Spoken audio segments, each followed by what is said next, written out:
Hello, and welcome back to Stories Sustain Us. I'm your host, Stephen Schauer, and I couldn't be more thrilled to be kicking off the new year with all of you. After a well-deserved break for the holidays, we're diving straight into 2025 with an episode that sets the tone for an inspiring year ahead. Today, we're joined by Jess Serrante, whose journey will leave you both moved and motivated. From her loving Italian-American upbringing to finding her voice as an environmental advocate in college, Jess has charted an extraordinary path. Her story is one of passion, transformation, and deep connection, not just to the planet, but to the people and causes she holds dear. In this episode, Jess shares the lessons that shaped her work, including how Joanna Macy's profound teachings on the work that reconnects became a guiding framework in her life. Together, we'll explore themes of gratitude, vulnerability, and the emotional alchemy that turns pain into clarity and action. Jess also reminds us of the power of collective hope and how restoration can happen faster than we think when we all come together. Whether you're an activist, a dreamer, or someone seeking purpose in our interconnected world, this conversation will leave you with tools and inspiration to take action in service of what you love. Let me tell you a bit more about Jess before jumping into episode 25 of Stories Sustain Us. Jessica Serrante is a coach, facilitator, and trainer who has been supporting activists in the climate movement since 2007. She has served on staff at organizations like Greenpeace and Rainforest Action Network, and worked with groups like Sunrise Movement and Extinction Rebellion. Her first encounter with Joanna Macy's work a decade ago changed her life, transformed her own burnout, and led to a deep, abiding friendship with Joanna, which we'll hear much more about during this episode. So, grab a cup of something warm and settle in, and let's start 2025 with a story that will no doubt leave you inspired. Welcome back, and let's get started here on Stories Sustain Us, where we are inspiring action through the power of storytelling. Well, welcome, Jess. Welcome to Stories Sustain Us. Thank you so much for joining me today. How are you doing? I'm good. Thank you so much for having me. I have been eagerly awaiting the chance to speak with you about your show, We Are the Great Turning. It is one of the best podcasts I've listened to in a long time, and I'm so very grateful that you've taken time to join me today to speak about yourself and your life, but also about all of the wonderful lessons that are all wrapped up into your show, the We Are the Great Turning. So thank you very much for being here. Thank you. It's so nice of you to say. Well, it's the truth. It's the truth. So we before we jump into your podcast, let's jump into your life. Tell me a little bit about your childhood, your upbringing. How did you get to be where you are? So what's your story, Jess? Okay, so I was born in Brooklyn, New York, to a big Italian-American family. Grew up in the suburbs of New Jersey, and had a really just sweet, beautiful family life. I was really, really blessed in that way. I'm the oldest of 3 kids, and very lucky to have some beautiful people who raised me and who I grew up with. And in terms of my work, I went to college in Vermont. So when I was 18, moved to Burlington, Vermont to go to the University of Vermont. And as a freshman, I had my I went to an environmental studies 1 lecture. Actually, what happened was I was supposed to take an Italian class because I had big aspirations to learn my family language. Yeah. And my Italian program in my high school was so terrible that I couldn't understand a damn thing when I got into Italian. I had to drop out. Oh no. And it was devastating. I was really looking forward to becoming more fluent in the language. But what happened was I had an open space in my calendar. I couldn't find another Italian class, and some girl on the hall in my dorm was like, "You should take this environmental studies 1 class. We go on hikes and stuff." And freshman in college, Sure. That was enough for me. I signed up, and that was the beginning of my entire career of my. That was like where I discovered my passion. So I had no idea until that moment Right And then on. enrolling in that class, learning about the environmental crises that we face for the first time Yeah. was enlivened and heartbroken. Sure. Yeah. And then a year later, I also in a very it's funny to talk about because I'm like, it's not like it was very planned. It was just like I was like, I was a teenager. I wanted to hang out with my friends. People were like, we're going down to DC for this conference called Power Shift, which was the first ever US youth climate conference.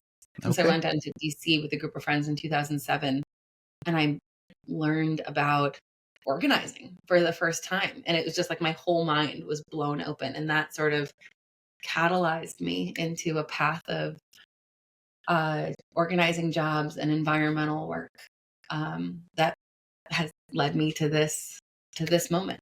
Right on. Yeah. Let me take you back a little bit further and ask you a couple questions about growing up Yeah. in the suburbs of New Jersey. Mm-hmm.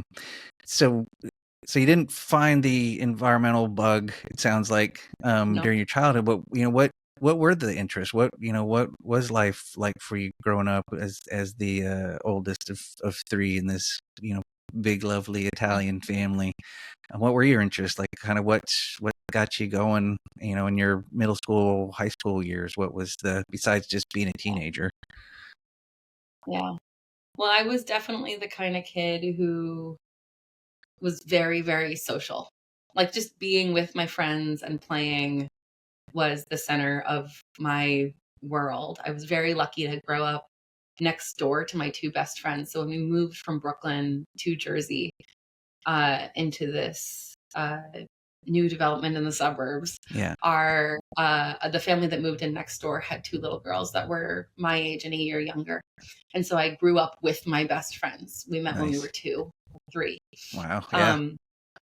And so I spent my years like running back and forth between, I had 2 houses, and 2 families. Yeah. And that was such a huge, huge part of my life. And I did everything with those girls.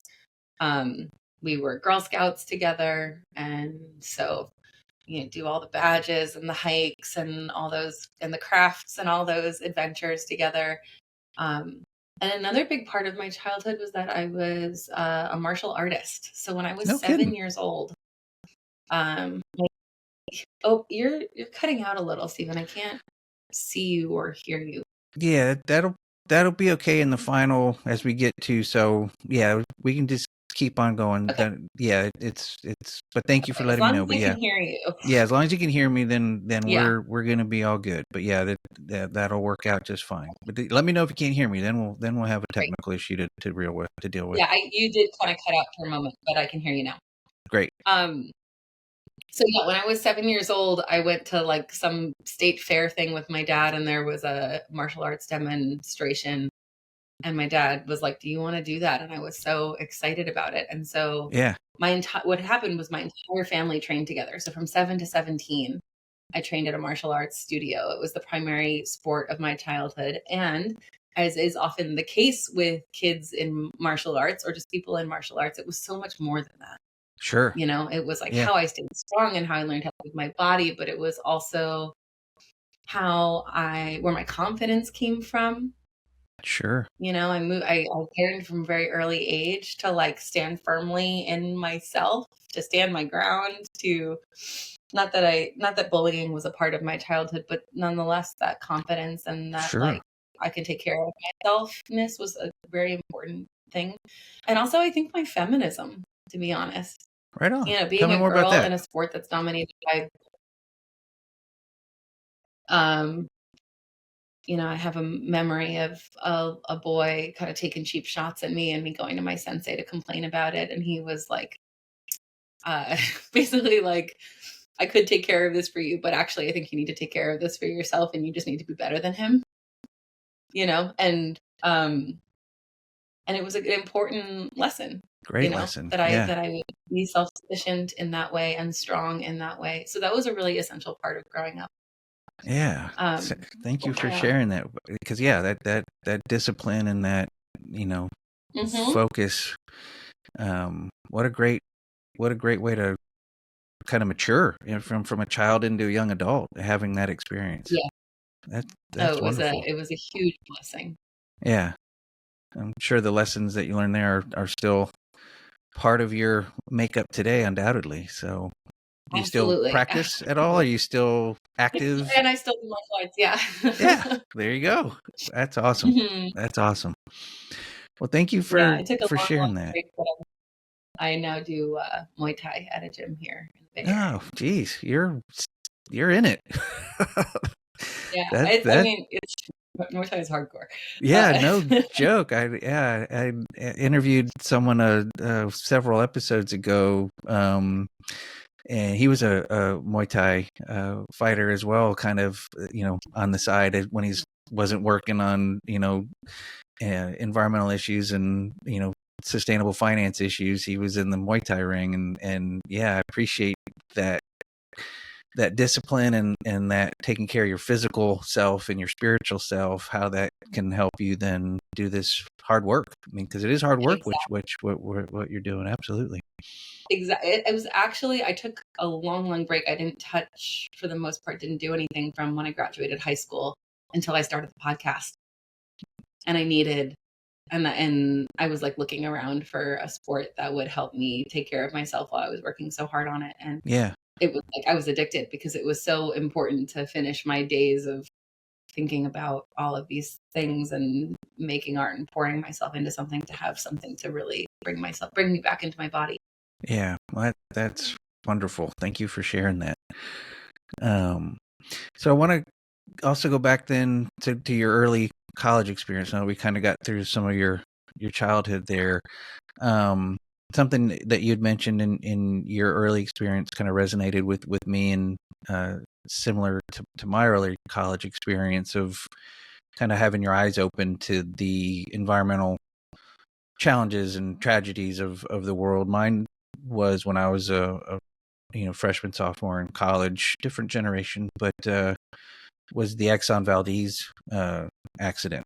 Yeah. Prior to that, I was, a chemistry major, and I was pre-med, and that was kind of the path I was going to go down. And for me, the Exxon Valdez and the initial 1992 Rio summit were the things that kind of opened my eyes to, there's some other work to be done here. There's enough people going into surgery. I can go focus my time and energy on environmental issues, and I changed to an environmental science undergrad from chemistry. So that was kind of resonated with me that you said you had some experiences. Can you tell me a little bit about what were some of those eye-opening things that you learned in that freshman class that kind of struck you out on this new path that you're on?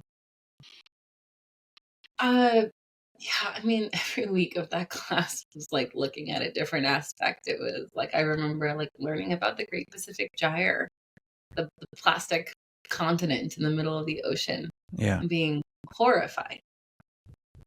And I remember learning about industrial agriculture and factory farming. I became a vegetarian that year. I think it was the year after reading The Omnivore's Dilemma. But yeah, I think I've always had a sort of, it wasn't a huge part of my family's my family was Catholic growing up. Yeah. And around the time that I left for college, my dad converted to evangelical Christianity, and my family has since moved in that direction spiritually. Yeah. But we always spent a lot of time, like we went on trips where we would camp, and my my 16th birthday present was that I got scuba certified. Right on. And it was very cool. And so and we snowboarded. So like being adventuring with my family on the earth was such a part of the way that I lived. I was very privileged to get to do all of those things as a kid. So and I was a snowboarder in college. I was on the snowboard team at the University of Vermont. So like learning that the planet was warming and we were getting less snow, and that the oceans were like the reefs were dying. Like all of that was such a shock because I had really had such, just love and didn't know. I didn't know what we were doing until then. Yeah. Yeah, these are eye-opening things when we learn. They should be eye-opening things, I think, when you're first exposed to those things. So yeah. So moving your story through college, and you had that experience in DC learning about youth organizing and kind of, again, striking out on that path. Tell me a little bit more. I know from your bio and what I shared with folks at the opening here that you spent some time with Greenpeace and the Rainforest Action Network. Tell me a little bit about your career path that I think eventually gets you to meeting Joanna Macy, which is then tie us into your podcast. So what was that journey like to get from college then to the podcast? Yeah. So at that conference, I was there with a group of students from my school, and we got enrolled in a Greenpeace student campaign. So I don't know if they're still doing this, but one of the things Greenpeace used to do is they ran a student network, and they would mobilize students to run campaigns on their campuses to support their larger campaign. So at the time, it was this responsible paper procurement policy that was trying to stop the deforestation of Canadian old growth forests. And particularly it was focusing on Kimberly-Clark Corporation. Okay. Yeah. And so we wound up running what was my first campaign ever that was trying to get our university to cut its contract with Kimberly-Clark. And we were successful in doing that. And we got to do all sorts of, meetings, the boring stuff, but all sorts of antics to try to we dropped a banner off the student building. We did an action where we got I don't know, 5 or 6 toilets just from an old reuse recycle center, and we placed them around campus and did goofy performance art stuff around them to just bring awareness to it. Yeah, draw attention, right? Yeah, totally. It was really so much fun to organize like that with my friends and gather with them every week.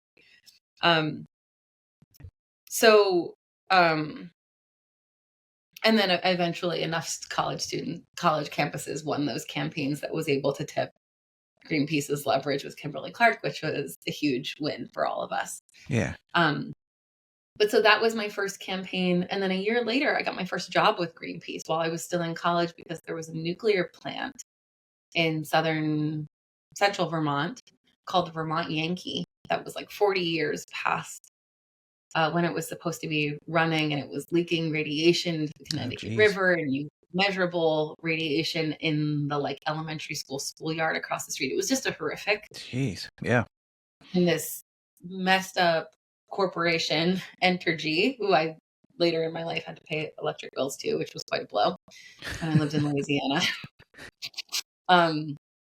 So worked on that campaign, and also had a victory, got to be in the Vermont Senate House, or in the state building when the state Senate voted to decommission that plant as a result of, the campaign that we had run with our the coalition that we were working with.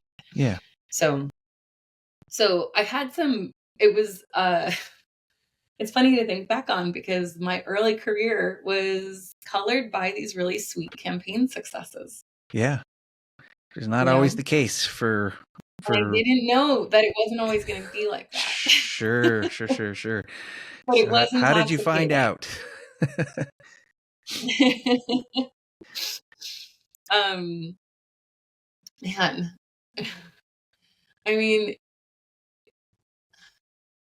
it's funny. I feel like I didn't find out, or I found out not through, oftentimes when we run these campaigns, we run things that we know are winnable. Sure. And if you play them, if you do it long enough, the job I had before I met Joanna at Rainforest Action Network was also a campaigning job. And we were trying to transform the palm oil industry. And I left that job at 4 years. And I think it was another 2 or 3 before that campaign was won. It was kind of the thing that wore me down. Okay. So So to like kind of finish that like line of my history, it was all corporate accountability campaigning for the most part. Okay. Taking on campaign at a time, taking on different polluting industries and corporations. And then at some point, while I was at RAN, and I say this in the podcast, I remember turning to a friend at the Irish bar downstairs from the RAN office and being like, can my life really be about a better PepsiCo? Like, I had spent 3-4 years of my life pushing against this big corporation, just feeling like, just like the image that came to mind was sort of like a fly. It's just like we're like just buzzing around this like Sure. massive big giant entity, multinational company, right? Trying to just like find the tiny leverage point that could tip them. And eventually we did, because the people who run those organizations, who run those campaigns at RAN and Greenpeace, are people who I respect endlessly. And I wanted to be a campaigner. But at some point it dawned on me that my work was different, and it was really scary, because I had gone from 2007 until, I don't know what that was, 2013 or 14, thinking that that was what my life was supposed to be. And then when I realized that that wasn't actually what my path was, I didn't know what it was to do work in service of a better world. It's like, if it's not this, what is it? Because that had been my universe. Yeah, that uncertainty, I appreciate you naming it as scary. That uncertainty is hard, to kind of come to that realization. So so this is, as you're in the midst of this uncertainty and difficult time and scary time, that's kind of when your paths crossed with Joanna. Is that kind of how it worked out? So so what happened was, in the midst of that, I found coaching. So I got coached for the first time. Okay. Through that, made the decision to take a leave of absence from my job at RAN. So I took a 3-month sabbatical. I backpacked through Indonesia for a month alone, which was one of my favorite moments of just my 20s. It was an amazing experience to have. Did some traveling with my sister. And then that sabbatical ended with a 10-day intensive with Joanna. Okay. So that was my first deep dive into her work.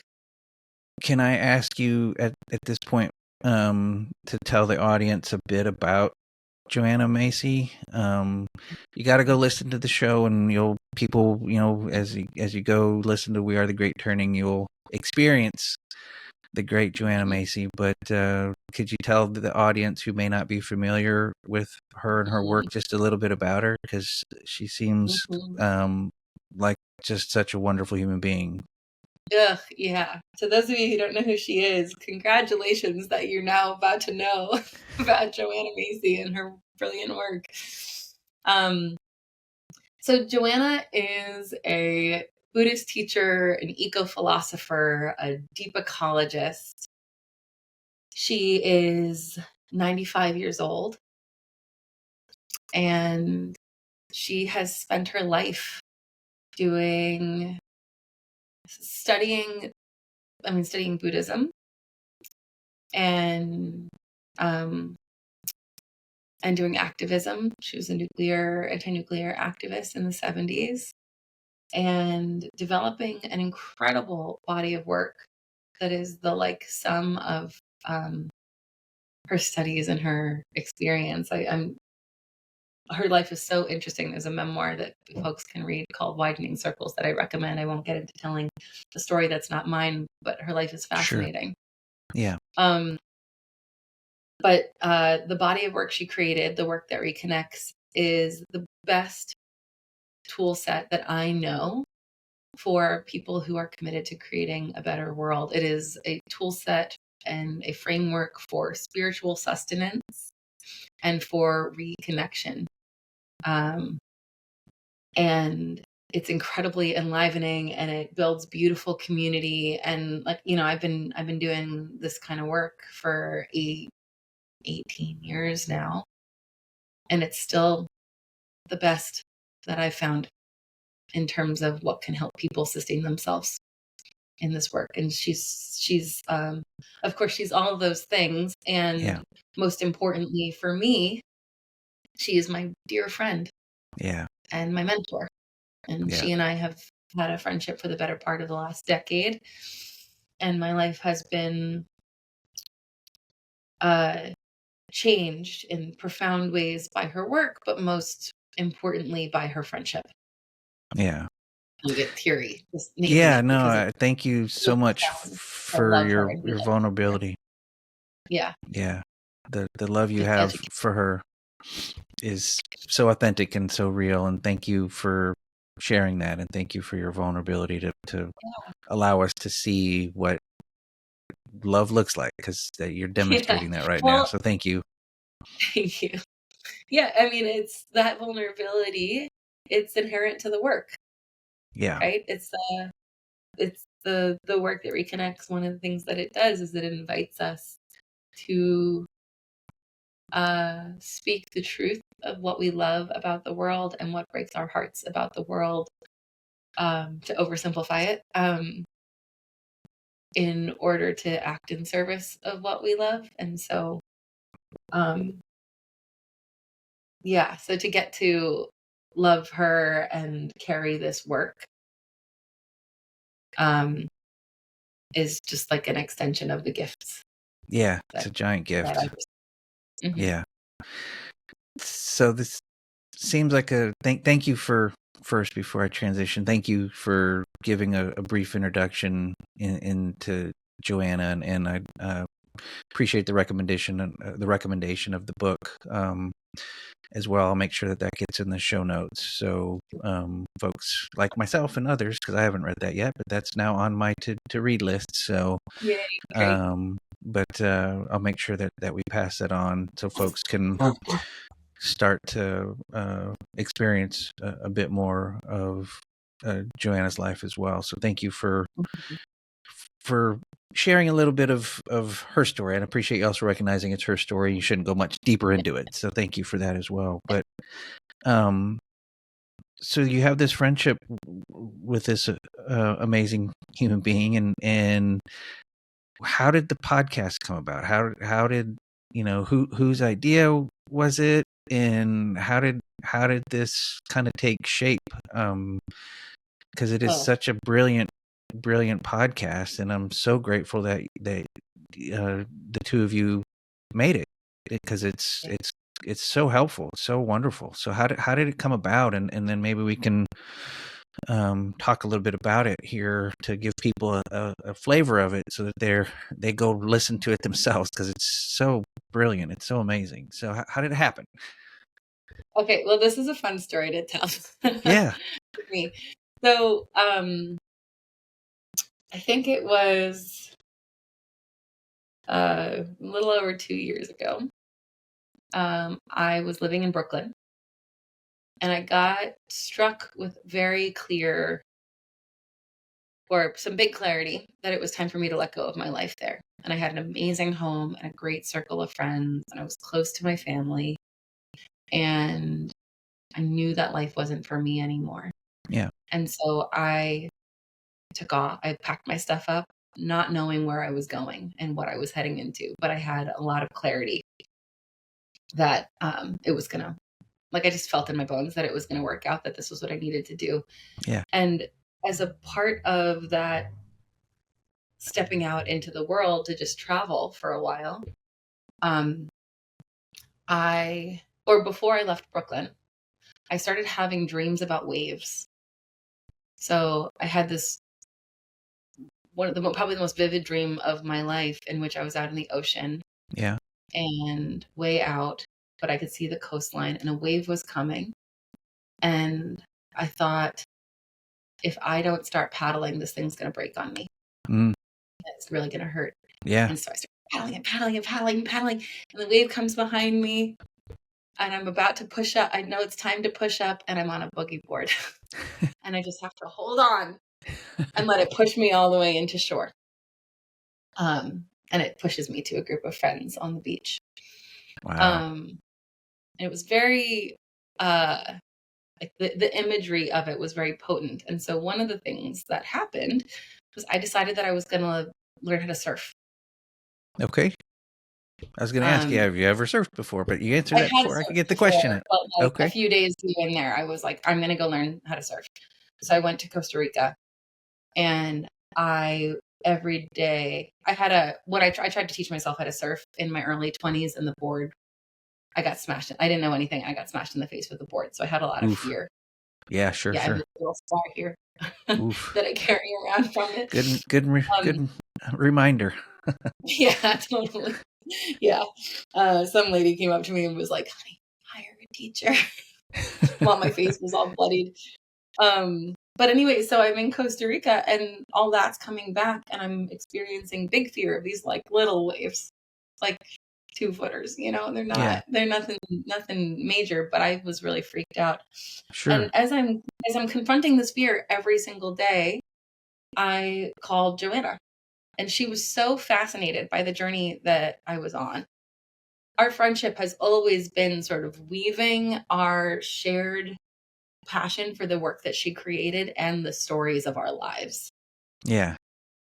So that's a true friendship. That's great. Yeah. Yeah, totally. Like a totally intellectual partnership, but also very intimate and personal. And so as I would come back from these surf lessons, she would be like, call me immediately.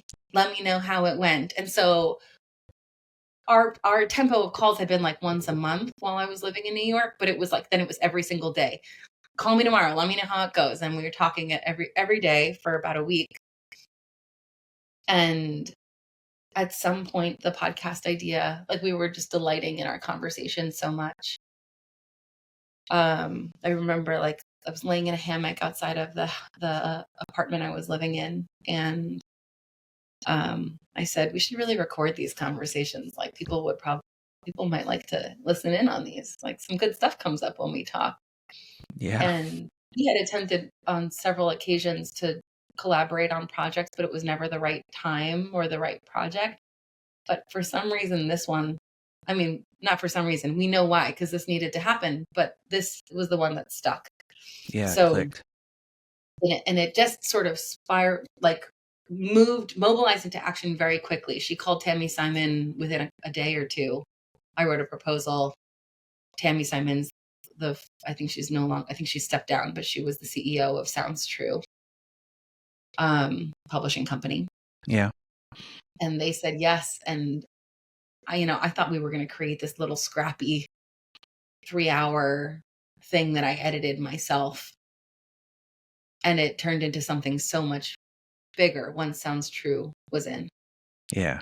Well, it's a lovely program, and it's 10 episodes, and most of the episodes have bonus material for deeper dives and lessons and practices that people can do. So tell us, I shouldn't be telling this. You should be telling this. Tell us a little bit about what this podcast is, and then I want to talk a little bit about some of the episodes, things that have personally struck me, and would like to just, while I got you, dig a little deeper.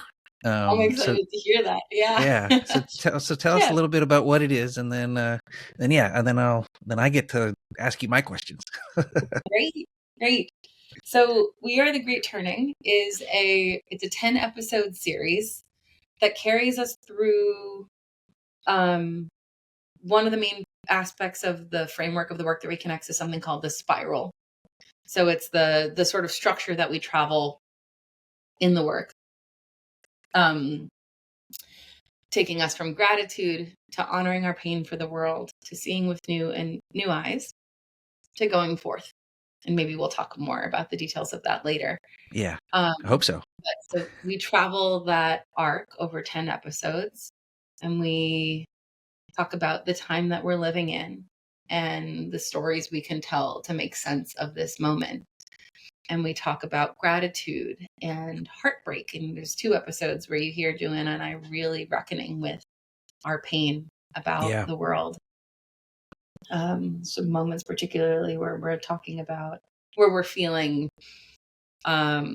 the impact of what's happening in Gaza, because we were recording at the beginning of all of this. Yeah. That's still unfolding. Yeah. And also when the Biden administration approved the willow drilling project in the Arctic. Yeah. And we also talk about things like deep time, and we talk about eros and like love for the world and action and how do we find our place in the movement. So the way we do it is through these kitchen table conversations. So I spent months visiting Joanna a couple days a week, putting the mics down on the table and seeing what wanted to emerge from us in those conversations. And then I cut those into, sometimes the easy way to explain it to folks is I'll say like a This American Life radio style. So it's like you hear this at the table and then you hear me in the studio narrate it. I think that's so a great... It's time to get totally, for those familiar with This American Life, I didn't kind of put that together when I was listening to it the first time, but totally, that's I mean, there might be a name in the podcasting world for that style, but it's just an easy way to explain.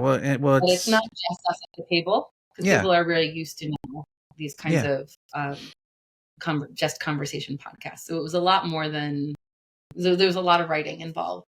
Anyway, and like you said, there's we're doing our best in the show to bring people into Joanna's body of work experientially.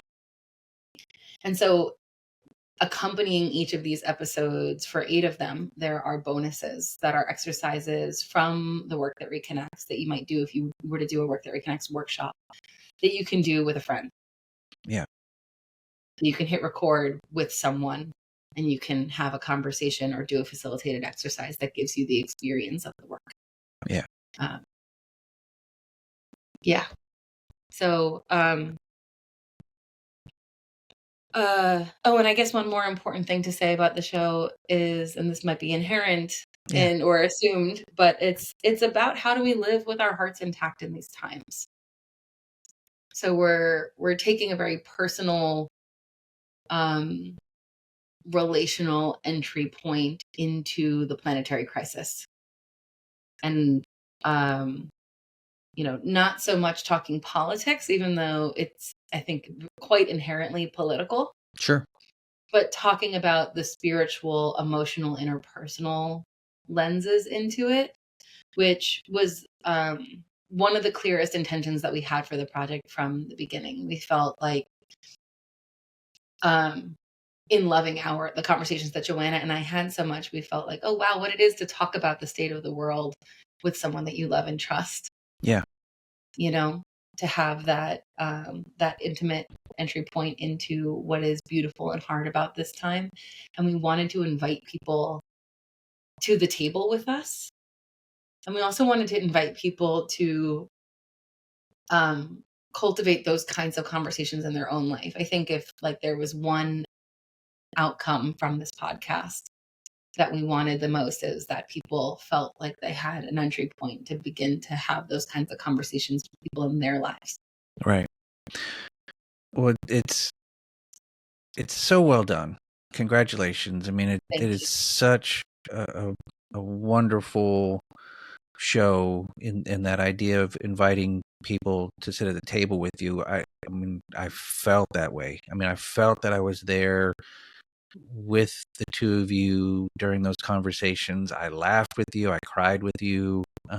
It was so well done, and your kind of narration that helped set things up or explain things was just so delicately interwoven and so important to the flow of the learning that was happening.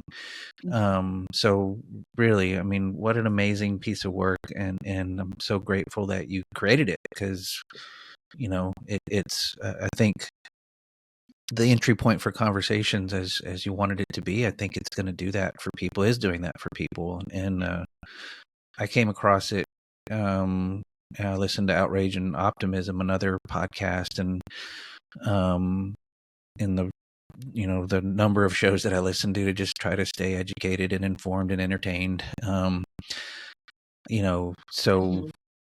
kind of the endorsement that you received from that show in the, got my foot in the door to listen to that first episode. And I'm like, oh, I got to listen to all of this. Like, what is this? Like, where did this come from? And then it was just so perfect. It was just really, really wonderful. And I listened to it, earlier this summer, which is what triggered my clarity of like, oh, I got to reach out to Jess. I really want to talk to this person, because I felt like I knew you both after listening to this. I felt like I, on some level, knew you already, because it's so it's so intimate and personal, what the two of you share, and the courage that you both had to like put that intimacy out into the world. I mean, it's really wonderful. I mean, just thank you for that.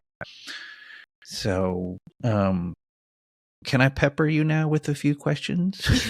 Wherever you want to go, let's go there. So, one of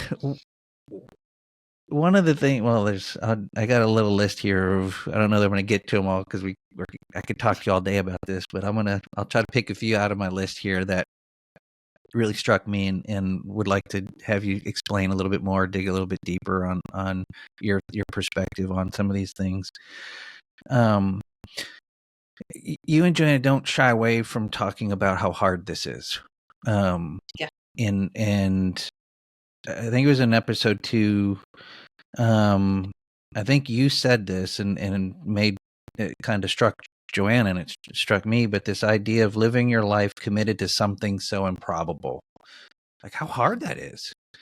But how rewarding and important it is what I like, that juxtaposition of, this is so hard to care about the world and see it kind of collapsing in many ways, and seeing evidence of tipping points coming that might be, as the point of a tipping point, irreversible, and the damage that's being done. This is, and are we going to be able, we collectively, humanity, are we going to be able to fix this, to right this ship? And it's hard work. And that just struck me, of like, living your life committed to something so improbable.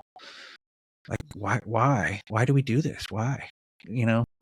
But for myself, I know I don't have to, but I want to. I want to be committed to this thing that seems so improbable. So tell me more about that, if you can, because if you remember that, even saying that, but it was just struck me as like, oh, that's it.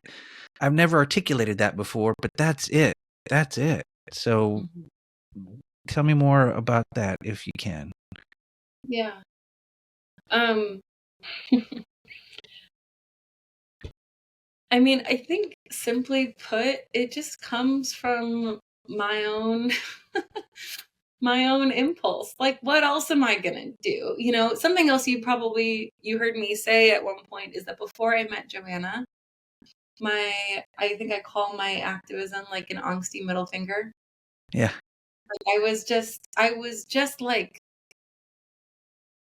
everybody's effing everything up. And I'm so small, but I'm going to throw myself against this because that is what feels in integrity. Yeah. I'll say that, like, integrity was a huge value in my family growing up. This is like the thing that I got particularly from my grandfather, is like, how important being in alignment with what matters to us is. And that, like, when we have nothing else, because he came from a really rough background. Yeah. But what he came out of that, his early life with, was, if I have nothing else, the thing that I have is my own alignment with what I love, with what your and values what matters are. to me. Yeah. And that was like really instilled into me through my parents, and I grew up with my grandparents around. I was very lucky for that. So in that sense, it's just my most natural impulse of like, well, what's integrity? In integrity for me is a world with clean air and clean water and intact ecosystems and sane, humane social systems and rich community. And so if I have nothing else, all I have is my dedication to that. Yeah. It That's doesn't, beautiful. and Joanna and I talked about this also later in the series, in the episode about hope, where we talked about, that like, even if the chances are slim to none, what I'm going to do, because it's what I need to live my life knowing. Like, I believe that, um, I can, my power is limited in this world, but it is also much greater than I often believe it to be. And that I can die satisfied with my existence if I believe that I've offered myself wholly to the outcome for the future that I see we all deserve. Yeah. Thank you for sharing that. Thank you. That's beautiful. And I share a very similar sentiment for my life's path, that I want to know on my last breath that I lived a full life, and I lived a life that I did the best I could to make it better, for the present moment, but make it better, for future generations as well. Yeah. So I appreciate that. Yeah. You talk in the show, and you mentioned it earlier, a couple episodes, I think it was 3 and 4. There's a lot of pain and heartbreak that's very visceral, like real. I think it was the beginning of episode 3 where Joanna talked about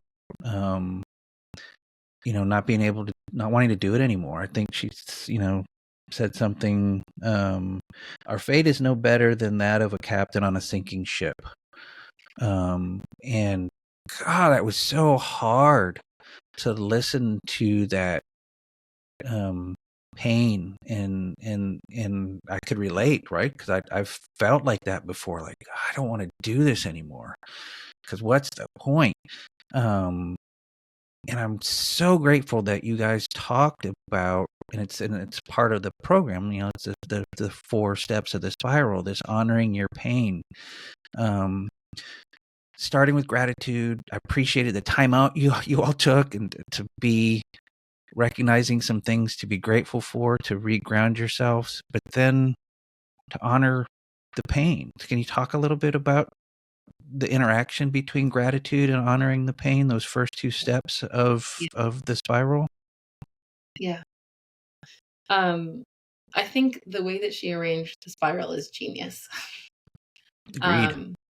And I have come to deeply trust it over the years that I've known her and practice this work, and especially through the creation of this podcast, to just get that one of the easiest ways that I could describe the spiral is emotional alchemy.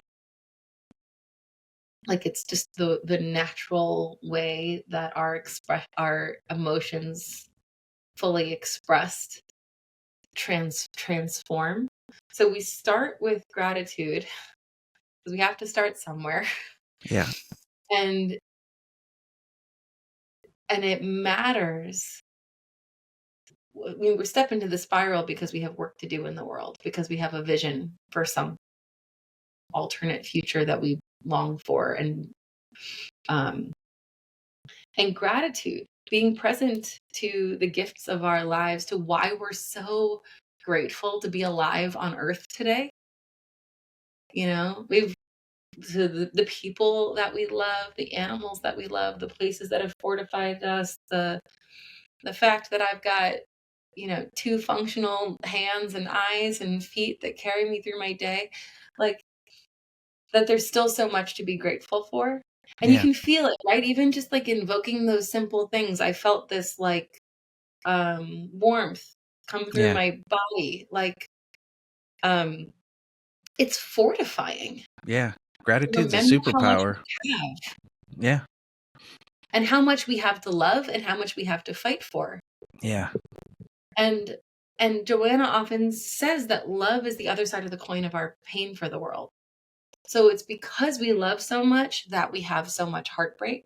Yeah. So it's this beautiful interplay where gratitude and what it creates in us together, and also what it creates in community, right? Like the energetic space that it creates when we're with others buoys us and makes it possible for us to go into the heartbreaking depth of our pain for the world. And also they're in interplay because we agree, we pain for what we love. Yeah. Right. Yeah.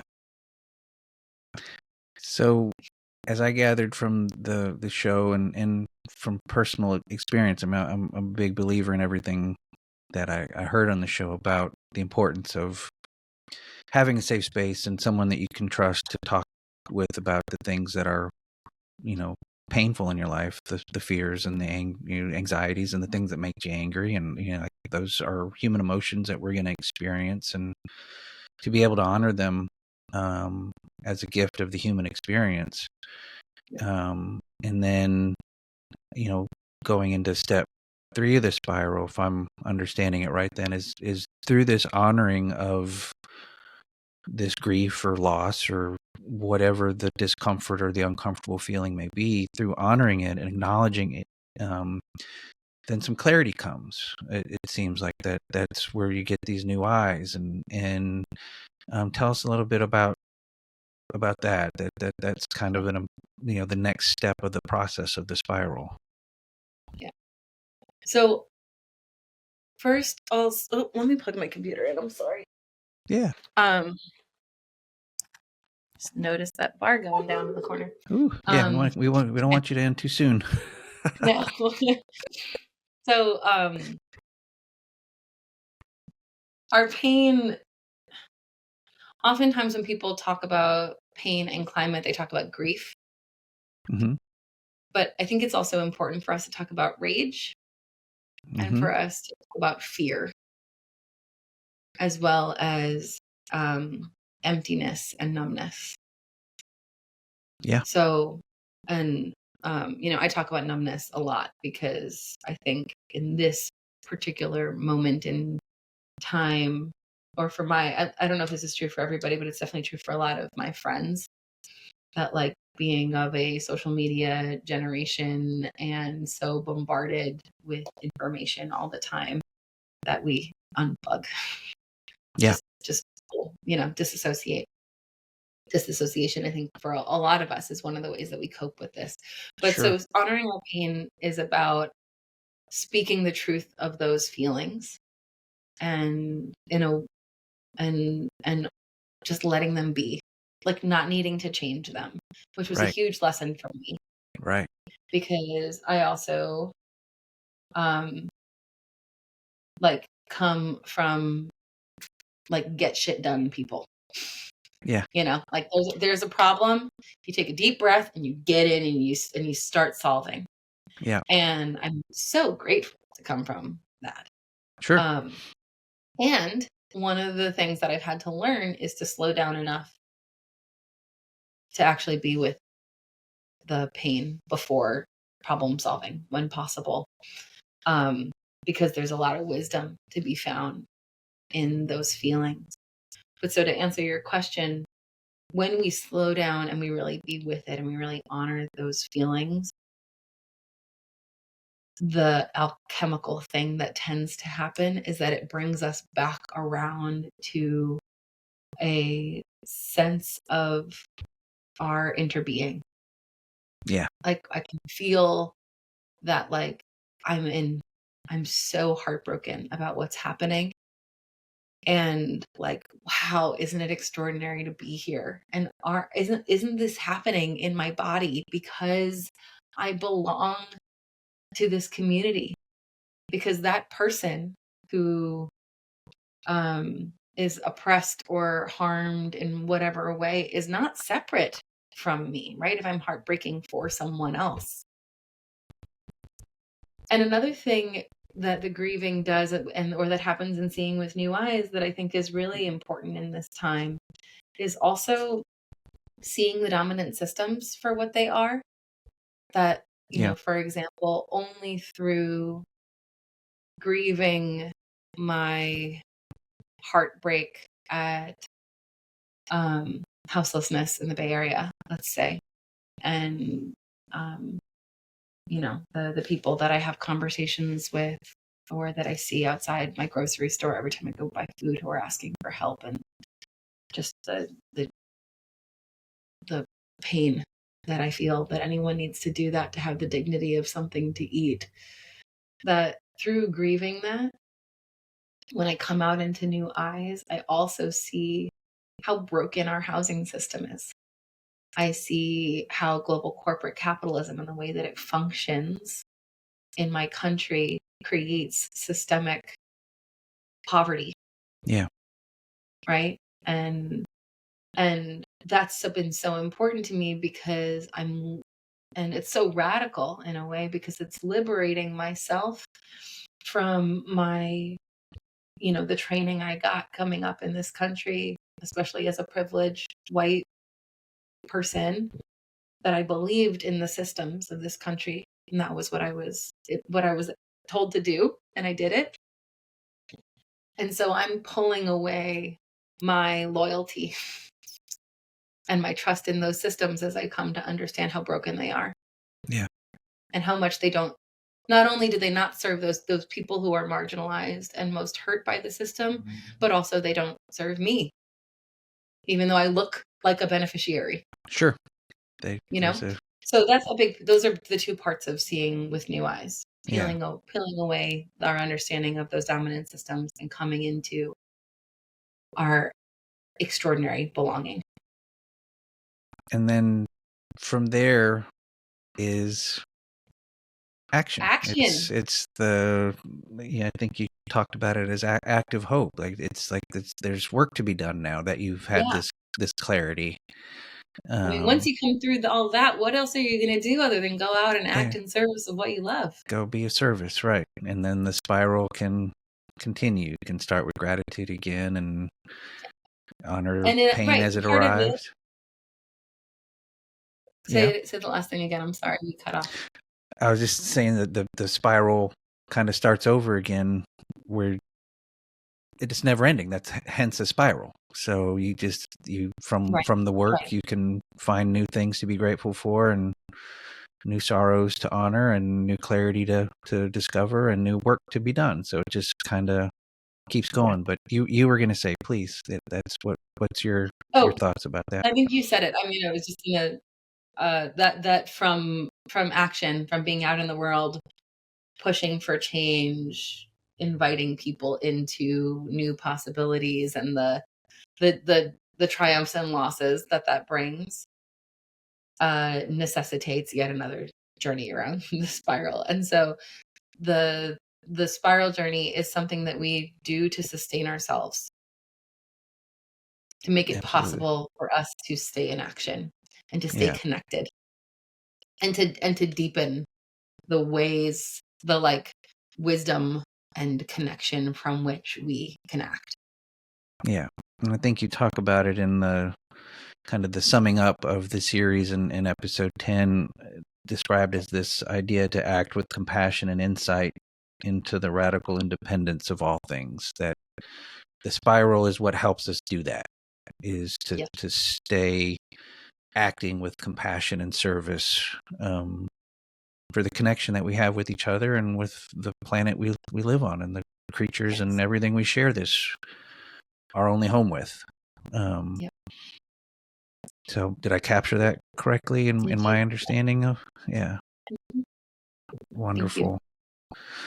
Well, Jess, thank you so much. I know it was kind of a crash course on your amazing podcast, We Are the Great Turning, and my call to action for listeners or viewers of this podcast is to go to Jess's podcast and dive deep into it, listen to it with an open mind and an open heart, and just absorb all of the wisdom that is in those 10 episodes and the 8 extra episodes, because it's just packed full of it.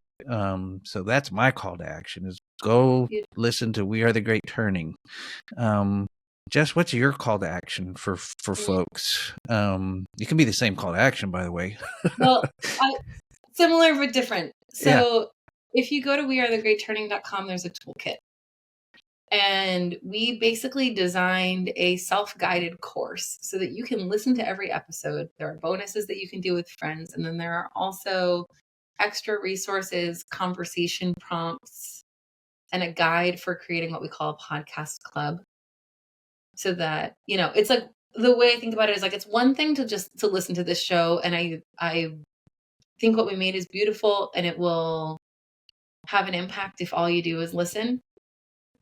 And if you're moved by it, be in community with other people with these tools, because it's the conversation and it's the community that you can build that is the thing that can really transform your offering in the world. So I would encourage people to find someone to listen with, to do a podcast club session for even just one episode, or hell, do it for all 10 if you're moved. That'd be great.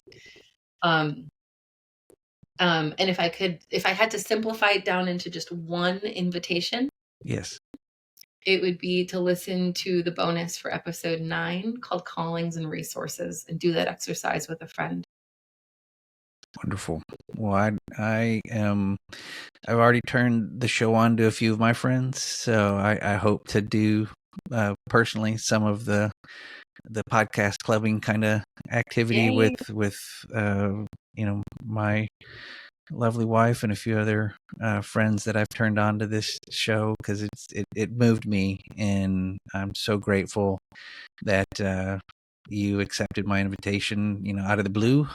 Just like, hey, I heard your show and you got to come on my show to talk about it. So thank you so much for your willingness to do that. And I'm so grateful for you and Joanna for putting this together. So we end every episode. And by the way, obviously we'll put on the show notes all of the information, the website and everything that folks can track that down as well. To do that, to listen to it and do the podcast show and do everything the call to action you just made will be available on the show notes page. We end every episode of this particular program, Stories Sustain Us, by asking, I asked my guests 3 questions about hope. And looking at kind of hope from the kind of clinical studied perspective of hope being that hope is someone can have a clear vision for a better future.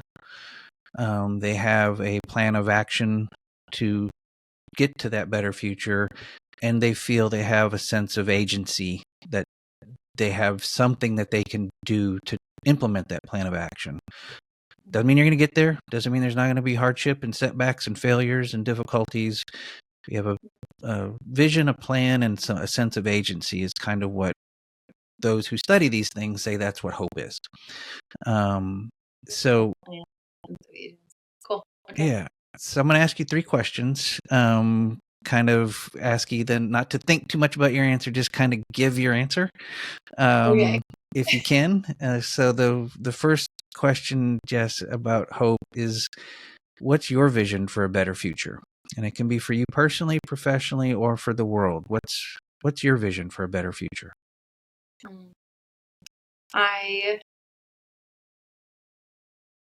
see a world where we all know that we belong to each other, where we've healed and moved beyond the individualism and separation that currently colors the political climate of our country, that we remember that we are not separate and we act from that, and there's a lot I could say about what that could look like, but I think at the heart of it, it's remembering that oneness and building a society that reflects our understanding of that, and building communities and homes.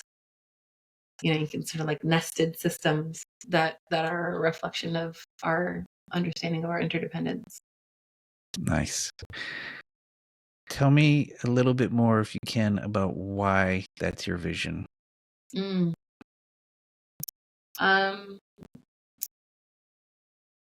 I think because the more I do the work that I do, in addition to doing the work that reconnects and this podcast, I'm a coach. And I'm a leadership coach for climate leaders in particular. And the thing that I have found over years of doing this is that isolation is one of the root pains at the heart of so many people's lives. That, like, for the activists that I work with who are burnt out, they're often burnt out because they feel like they're carrying the weight of the world on their shoulders. Yeah. And they're not leaning on people because they believe they need to be strong or they need to be professional or whatever. Yeah. And so they're not asking for, or they don't even have a sense that they deserve that kind of camaraderie. Yeah. And I also, another piece of it, so that's like a personal, interpersonal piece. But another thing is that I think I see the root cause of the crises that I see separation as the root cause of the crises that we're in. It's the fact that we don't understand yet that we have no life. We don't get the things that mean the most to us, connection and the, like, basic tools of survival, food and shelter, never mind joy, right? Without a healthy planet. Yeah. That we don't believe, like, without believing that we are one with our planet, we're going to keep destroying her. Yeah. And she wants to be healed and she's ready for us to change our minds, right? Like, think about what happened in the pandemic. Like, flights stopped. We stopped flying so much, and like or people stopped visiting certain places, right? And how ecosystems just came teeming back to life. Yeah. Restoration. Immediately.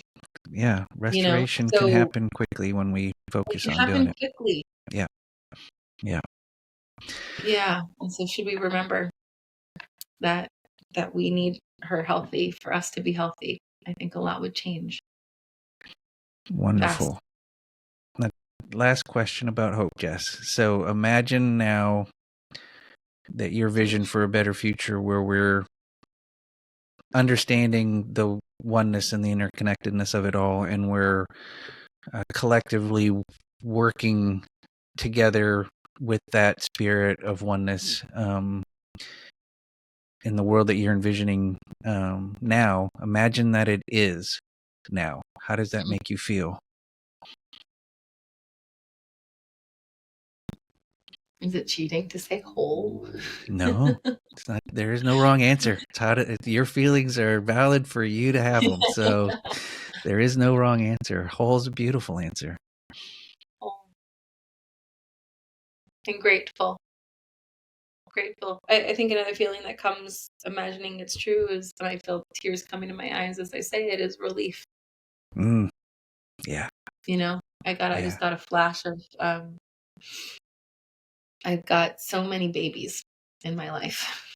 All my friends and my siblings have, just so many children under the age of 4 who I adore right now. And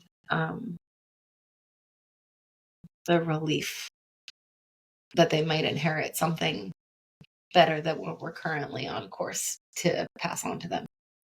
I love that. I love that. Well, Jess, thank you so much for sharing your story with me, and thank you so much for sharing the We Are the Great Turning podcast with all of us. I'm so grateful, and I will leave you with the last word today. Great. Just thank you so much for having me. This has been such a sweet conversation, and I just feel really honored to get to talk about this great labor of love. And thank you for having me. Yeah. One last thing. Yes, please. Yes. I suppose is just, if anyone is interested in learning more about me and my work. Yes. You can go to my website. It's jessserrante.com. I have a newsletter, so it's jessserrante.com/subscribe. And you can also follow me on Instagram at Jess_Serrante. And that's a good place to learn more about the coaching offerings and workshops and retreats and perhaps future podcasts and that kind of thing. Wonderful. Thank you for adding that in. Absolutely. I'll make sure that's in the show notes too. So great. Thank you. I will be following you on Instagram for certain. And if there's anything I can, I'm working on it. Yeah. Well, anything I can do to support you and your important work, you have a follower and a friend here. So thank you for all that you're doing to make the world a better place. Glad to be here with you. All right. Goodbye. Bye. As we wrap up episode 25 of Stories Sustain Us, I want to extend my heartfelt thanks to Jess Serrante for sharing her incredible journey with us. Her story of growing up in a supportive community, discovering a passion for environmental activism, and embracing the transformative work of Joanna Macy has been nothing short of inspiring. Jess's reflections on gratitude, pain, and interconnectedness remind us all of the profound strength that comes from facing challenges with courage and love. Through her podcast, We Are the Great Turning, and her own journey, Jess has shown us how personal growth, meaningful action, and the power of community can create hope and resilience, even in the face of the climate crisis. I want to thank Jess for helping us see the beauty in emotional alchemy, the ability to transform gratitude and pain into clarity and action. Her words have left me with a renewed sense of purpose and the understanding that together we can build a better future. I hope you've been equally moved by Jess's story. Now let's take the inspiration from this episode and turn it into meaningful action in our own lives. With that in mind, I also want to thank you for joining us today. If Jess's story resonated with you, please don't forget to check out her podcast, We Are the Great Turning. It's an amazing program, and by listening to it, you'll be able to continue exploring the themes Jess and I discussed today. I highly, highly recommend it. I first listened to her podcast last summer, and I cranked through all the episodes and was so moved by it. I knew I had to reach out to her and ask her to come on my show, and I'm so grateful that Jess said yes and came on to be interviewed today. I've listened to her show, We Are the Great Turning, several episodes multiple times because it's just packed with amazing information. I laughed with Jess and Joanna. I cried with them, and I was inspired by them, and I'm sure you will be too. So be sure to check out We Are the Great Turning. And if you enjoyed this episode of Stories Sustain Us, please share it with your family and friends, and be sure to subscribe, rate, and leave a review. As always, I appreciate all your support. Finally, be sure to join me on January 21st for the next inspiring episode of Stories Sustain Us. My guest is one of the professional leaders of an incredible community-driven restoration project in Scotland. You're not going to want to miss this episode. Episode 26 will be available at storiessustainus.com, wherever you listen to podcasts, and on YouTube, again, on January 21st. So, till next time, I'm Stephen Shower. Please take care of yourself and each other. Take care.